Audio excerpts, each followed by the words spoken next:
Welcome to Bad to the Bones, the podcast where we discuss everything related to orthopedics, joint health, and living an active lifestyle. Welcome to Bad to the Bones. I'm your host, Debbie Rody. Today's episode is one that I think every patient, whether you're facing surgery or not, needs to hear.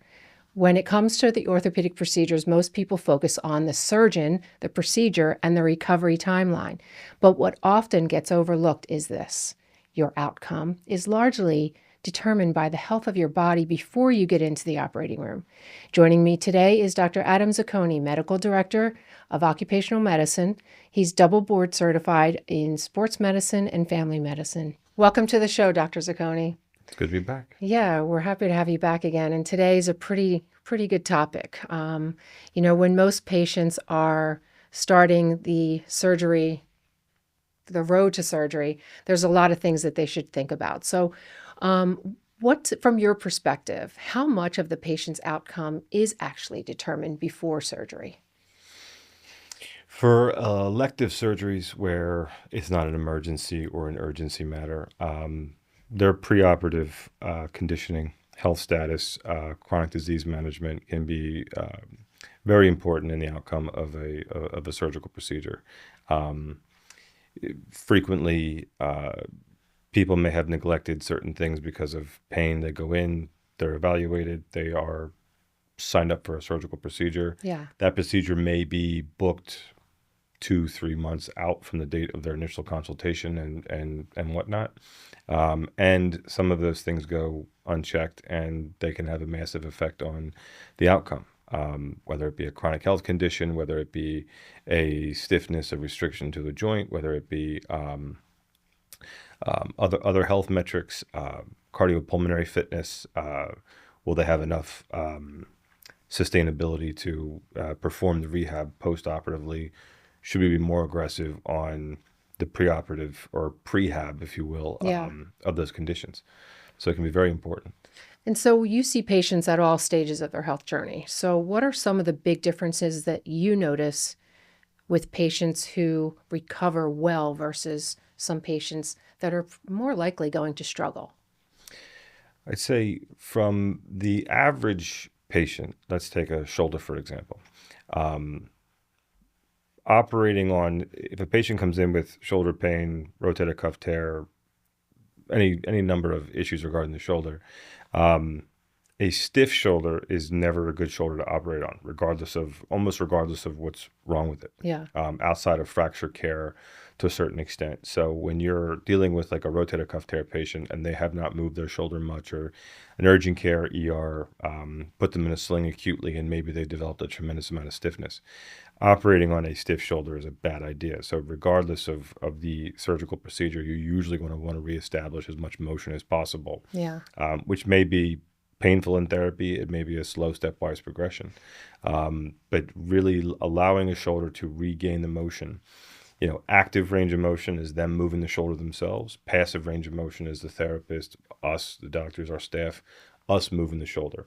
Even passive techniques where the therapist is just moving you through range of motion can be very effective to prevent scar tissue formation, adhesions. The better a shoulder is, just for example, shoulder, the better it is going into surgery, the better it is coming out. Yeah. So I think some patients might not make that connection that their overall health is a really major factor in having a good surgical outcome. But there's also some other things. How do factors like nutrition, physical condition, just metabolic health influence the body's ability to recover well after an orthopedic procedure? Do you have some insight on that? Yeah. The better somebody's overall health is, usually the better they're going to heal almost regardless. It cuts down on infection risk. It cuts down on length of time where they're maybe non-weight bearing or relatively low functioning. Yeah.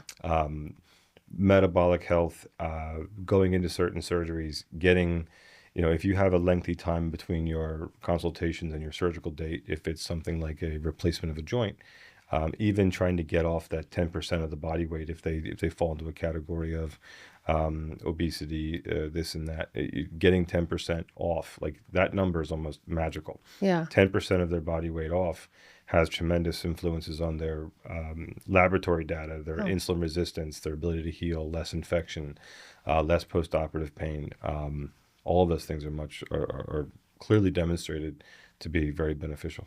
So, from a biological standpoint, once surgery is done and the body has to repair tissue, right, control inflammation, what do you think works well in the body, or how does that process actually take place when the body's trying to heal?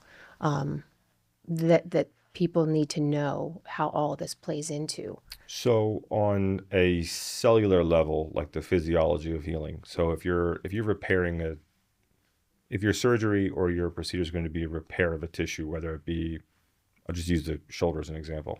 So you're anchoring the rotator cuff tendons back to the bone, whether you're using, suture anchors or implantable devices to attach the bone. Your initial phase is going to be, surgery is performed, the scopes and the arthroscopes are inserted, you drill your device into the bone, attach, suture, etc.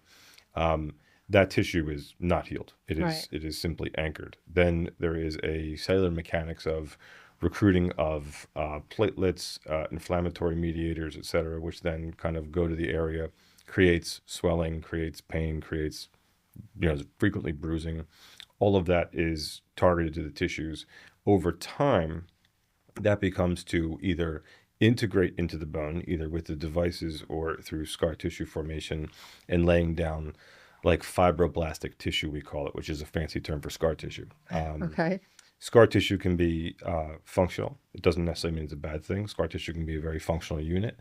And then the tissue that you've repaired will then, over time, develop tensile strength, meaning it's going to hold up to a load. Yeah. And then it's going to eventually and then any injury has to go through the same healing dynamics. Pain control, reestablish your range of motion, then you can start building on your strength. Yeah. You can't go right usually from an operation to a strength phase. You have to go through the normal healing cycle. And some people can have, differences in your age, your metabolic health, the quality of the tendons that were affected or bones, etc. Right. That can take a varying degree of time. So, is it safe to assume that muscle mass is a pretty significant part of healing process? I mean, if you have some good muscle mass on your body, that aids in your healing process? Muscle mass is very important, not so much for the healing process, but if somebody is laid up prior to a surgery and they have lost their muscle mass, now that they've had a surgical procedure, there's usually going to be a increased loss of tissue, increased loss of lean body mass, atrophy of tissue, and then it makes the recovery a little bit harder. So, take an ACL patient, for example, even if they're a younger person. You'll see the quadriceps musculature and you'll see the leg musculature actually atrophy in the acute phase from the neurological connection to the muscles and the disuse, and it will shrink to a measurable difference in a 1 to 2 week period before surgery. Oh, wow. So we focus heavily on prehab and activation of the musculature to prevent that atrophy to make the outcome much better. So, would that then answer my next question, which is what does prehab look like? Prehab depends on the injury, but most prehab has the patient reestablished the motion in the joint first. So Okay. if they've reestablished their knee range of motion or as good of motion as we can get it prior to undergoing a surgical procedure. So reestablishing their motion, controlling swelling, controlling, if they've got fluid, if they have a significant amount of pressure in the knee from an effusion or from fluid within the joint capsule itself, relieving that pressure, getting their motion back under control. Once they have their motion back, the operative procedure is usually going to have a higher rate of success. Typically, you will fight stiffness post-operatively. You'll fight those things if it's not reestablished before the surgery. So if someone has surgery coming up in a few months, how should they be thinking about preparing their body? If they're fortunate enough that they have a condition that they're putting the surgery off, say 3 months, right? So say it's March now and they don't want to lose the summer, so they're going to fix this thing, whatever it is. If they're fortunate enough, they would put it off after the summer. First thing I'd be doing is making sure they're maintaining their range of motion of the affected joint. Are they maintaining some degree of muscle activation with a home exercise program? if they have a chronic disease process, if they have diabetes, thyroid conditions, sleep apnea, do they have insulin resistance and are overweight? Can we actually start pushing these things now more and kind of guiding it in a way of this is going to be important for your recovery, not just your overall health, but your recovery. Yeah. Wound healing in sleep apnea patients, have they had a sleep study? Are they using a CPAP device? All of those things have shown great outcomes in terms of beneficial healing. If they have a diet where it's clearly, not where it needs to be, addressing some of those things. Yeah. Alcohol cessation. Alcohol is a immunosuppressant for the most part, which means if it suppresses your immune system, it's going to suppress your healing abilities. Yeah. So adjusting some of those smoking cessation, everyone would say stop. It decreases wound healing by a significant percentage. Yeah. And then really trying to cut back on some of those social things that, listen, you're going into this situation. This is going to be a likely several months in recovery. Mm-hmm. Optimize this going into it. Yeah. And for the most part, people who follow it do better. So how much of a patient's mindset do you think really plays into, if at all, to influence their recovery process? I mean, do you think any of this is like, they can't just depend on the physician, the surgeon, making this the total positive outcome? I mean, they have to, like you're saying, they do some work ahead of time, watch their lifestyle, just watch their habits, if you will. Mm-hmm. How much of that do you see patients actually taking to heart? Most patients take it to heart because the average person does not want surgery. Yeah. So if the typical orthopedic patient has done some degree of conservative treatment leading up to whether they've failed different therapies we provide, physical therapies, injection therapies, numerous different things. Right. If they've failed the conservative nature and they're looking at that, okay, this is our next step in this process, they're usually to a certain point sometimes disappointed. Sometimes they are looking forward to moving on from it. But for the most part, nobody really wants a surgery. Yeah. It's a necessity more than most of the time. It's a necessity more than a want. And at that phase, they're usually mentally ready that, okay, this is serious. This is going to be, now some surgeries are smaller. Some of them are bigger. So if it's something that's going to be a bigger surgery, several months of recovery, they're usually going to have the mindset of, okay, I have to do everything in my power to make sure this works. Yeah. Because if something has to be revised, whether it be, a scar tissue, manipulation of a joint, different things from a bad outcome, you don't really want to keep operating on the same joint for the same reason. Yeah. The outcomes will go down and down and down. And that's important. So most of the time they have the mindset that they understand that what they're getting is surgery. Yeah. It is serious business. It's not. Sometimes they're easier surgeries, or smaller surgery, I'll say, but it's a real thing. It has real consequences, risks and benefits, and should be taken seriously. And they usually, I think, in my experience, they usually do. Yeah. What would be an example of a patient that seems committed to doing so? Like what does that look like? I mean, if someone comes in and their BMI might be high or they're a heavy smoker, I mean, have you seen people really turn that around? Yes. A lot of patients who were treating a patient for knee arthritis for, call it 2 years. Yeah. They've been through injection therapy, medication therapy, physical therapy. We initiate conversations about, like, the way I do it with my patients, if I had to tell them, this is the condition you have, this is why your knee hurts. The cure, if you will, and you use that word in terms of, as what they seem to understand that better. Yeah. The cure for your knee arthritis is replacement of the joint. Right. So, and you show them a model, they go, well, that seems like a lot of surgery. You go, it is real surgery, right. But that's the cure for this. So as we start this process of this treatment, that's always in the back of your head is this person going to convert to this type of intervention? Some patients are not a candidate for a joint replacement based on body metrics. So if they're not a candidate for a knee replacement at that level, so if they're 18 months into this process, they're doing okay, they come in relatively regularly and get treatment, you should initiate that process now. Because if you have to get 20, 30 pounds off of a patient to meet some of the metrics to be a good candidate, Yeah. you would initiate weight loss medications, dietary changes, monitoring their weight. You would be getting lab work to see if they're insulin resistant. Are they laying down body fat and gaining weight because they are insulin resistant? Is their Yeah. thyroid off? You should really start those things at that point. If you wait until the knee has gone too far and there's no other option, then they are in more pain. They are more limited. They are not walking. It makes the weight loss more difficult. And then they're waiting on an authorization or approval, or sometimes you have to wait until these patients have achieved a body weight that they're an acceptable surgical candidate. Yeah. Which the more difficult the surgery is, longer stays in subacute or rehab facilities, decreases in range of motion post-operatively. Yeah. I've even had patients where I've said, listen, you're here now in your care. We need to heavily consider bariatric surgery to be able to Oh, wow. achieve your goal. Yeah. I tell people all the time, where are you going to be in 3 years? Because if we're putting a new knee in here or putting a new hip in, Yeah. where is it going to be? You can, but you should be better served if we can make these changes.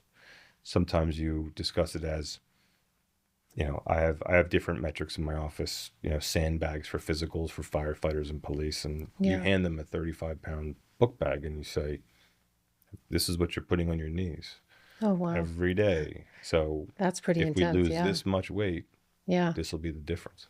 What are some of the top things that you see might prevent a patient from having a successful outcome or even being able to have surgery to begin with? So you mean so what are the things Like that would preventing, say, like they're not an ideal candidate at this time to have surgery, whether it's too much weight or they are too much of a smoker, or maybe their blood sugar. What are some of the top things that would the prevent? number one thing that would give me pause to recommend a surgical procedure for the average person would be uncontrolled diabetes, Okay. because of risk of infection and poor wound healing. Yeah. If a surgical site is infected, that becomes a big issue. So uncontrolled diabetes, histories of infections, like frequent, in female patients usually, histories of frequent UTIs, Yeah. or secondary skin changes from insulin resistance. If they are showing signs that they're going to have a higher risk of an infection, if they're older and they have uncontrolled diabetes for quite a while, blood flow and blood supply to an affected joint. You need blood flow to heal properly. Yeah. So those are the things I'd say in the average. Those are the things that would give me pause. Someone's weight, those types of things, they are important, but not necessarily going to stop you from having a surgery. A risk of infection that is higher than you need it to be, yes, Yeah. that could be, and that can even be things like poor dental health. I mean, our total joint surgeons will do dental clearances to prevent migration of bacteria and dental caries to seed and infect a joint. I mean, that's well documented. It's a real problem. So I would say the diabetes is probably the one that would stop an elective surgery. Okay. And if we can control that better and get the numbers better, the outcomes are much better. So I'm sure there have been cases where someone has had total knee replacement, that surgery went fantastic. Second knee replacement, that surgery went fantastic, but the healing on the second knee is just not healing the same way the first one healed. What are some of the things that we might look at when that happens? That could be a healing issue. It could also be so if I look at healing, like, did the incisions heal? Did the skin heal? Is there signs of an implant or a mechanical failure of the surgery? That would be something a little different. Yeah. If it's the person had their left knee done 7 years ago and they've had limitations, restrictions, maybe they have stopped walking as much, they have stopped taking care of themselves as much, they have not been as diligent with their regular resistance type training. Now they're weaker going into the same type of surgery, or they're even just simply older going into the same type of surgery. And Yeah. if you lose 1 to 2% of your muscle mass over the age of, I forget what the numbers are, but I think it's like over 45, you lose 1% of your lean body mass.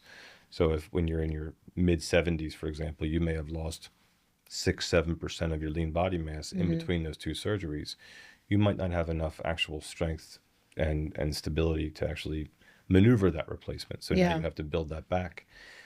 And in the first several weeks to months of a recovery from a surgery, it can be more difficult to do that. So you're much better off doing that as much as you can beforehand. Yeah. So as we start to wrap things up here, what do you think would be the most important information that you would want to convey to a patient who is preparing for surgery that, maybe they haven't considered, maybe the average physician has not told them? The most important thing I would say is are you getting have you had recent lab work? Yeah. Have you had these things checked? Have you had diabetes numbers, hemoglobin A1Cs, thyroid numbers? Have you looked at, are you able to quit smoking? Have you looked into this? Yeah. Those things that would really limit your ability to heal and could negatively affect your outcome. If it's like a weight loss issue, then that's a long-term treatment strategy. Do we have to consider, meeting with family doctors, meeting with us, talking about things to help you, medications, dietitians, etc. Establishing simple walking programs, Right. simple walking programs for blood flow and to help with healing. All of those are imperative. If you go from relatively inactive, you're getting weaker over time, Yeah. and then surgery is going to make you better. Surgery can take away the knee arthritis and replace the joint. It is not going to necessarily make you stronger. So it becomes an issue of, focusing on those things, even if you have to break through some pain barriers to get there. Yeah. Yeah. I mean, especially during the healing process, you're unable to build more muscle. So you're going to be losing muscle, I assume, right? You will be losing muscle up until the point you start building. You will be losing muscle up until you start actually doing strength training. Yeah. Yeah. Interesting. Well, this has been some good information. Sure. Is there anything that you think you want to share additionally, or you think we've covered some topics that are important?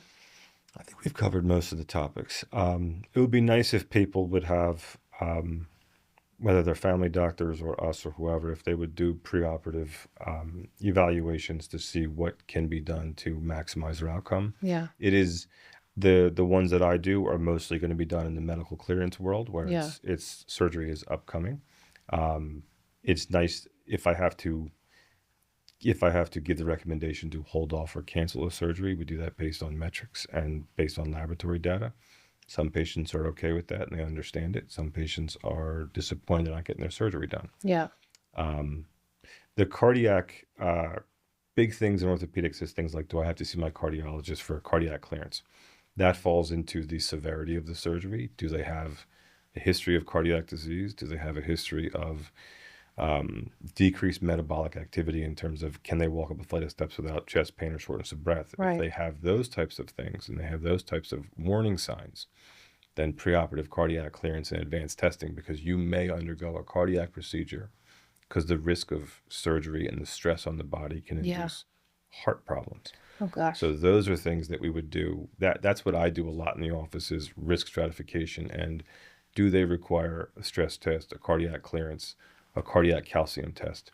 Is it best for them to undergo that now? Because we don't want any problems. Right. We don't want any issues with that. We want to make sure this patient is going to be healthy, no complication, and be on the road to recovery, as opposed to then having them, sustain another health problem. Yeah. The dental clearance is actually pretty surprising to me. I've actually been seeing a lot of stuff on social media in the medical community about how root canals are underlying issues for things and just kind of spreading and wreaking havoc through bodies, and you don't even know. It's Dental crazy. health has been proven that people with poor dental hygiene and poor dental findings actually have a multitude of other health concerns. Yeah. They have increased risk of stroke. They have increased risk of heart disease. They will develop numerous problems. So it's not just orthopedic incidents, but the dental health and the issues that it leads to are that's a big issue. They're like compounded. It's insane. It's really crazy.